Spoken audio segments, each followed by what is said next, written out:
Iron John et le château. Après avoir quitté la forêt, le jeune prince voyage pendant plusieurs jours jusqu'à ce qu'il arrive devant un grand et magnifique château.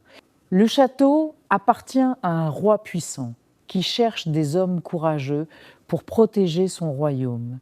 Le prince ne dit à personne qu'il est un prince parce qu'il veut commencer une nouvelle vie et apprendre à vivre sans l'aide de sa famille.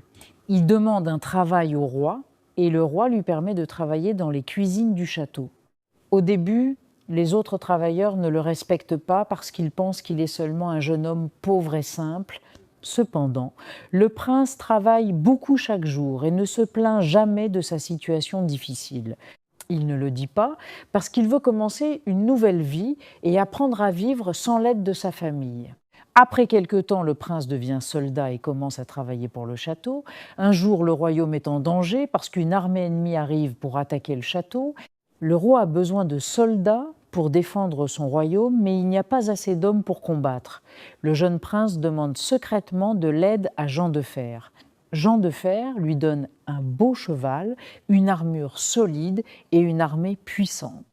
Le prince arrive sur le champ de bataille avec son armure, mais personne ne sait qui il est vraiment. Il combat avec beaucoup de courage et aide les soldats du roi à vaincre l'armée ennemie. Après la bataille, il disparaît avant que quelqu'un puisse découvrir sa véritable identité. Jean de Fer aide le prince en lui donnant un beau cheval, une armure solide et une armée puissante. Plus tard, le roi organise une grande fête au château parce que le royaume est enfin en sécurité. Pendant la fête, la fille du roi voit le mystérieux soldat et s'intéresse beaucoup à lui. Elle veut savoir qui il est, mais le jeune homme continue à cacher son identité. La princesse remarque que le soldat a de beaux cheveux dorés et elle pense l'avoir déjà vu avant la bataille.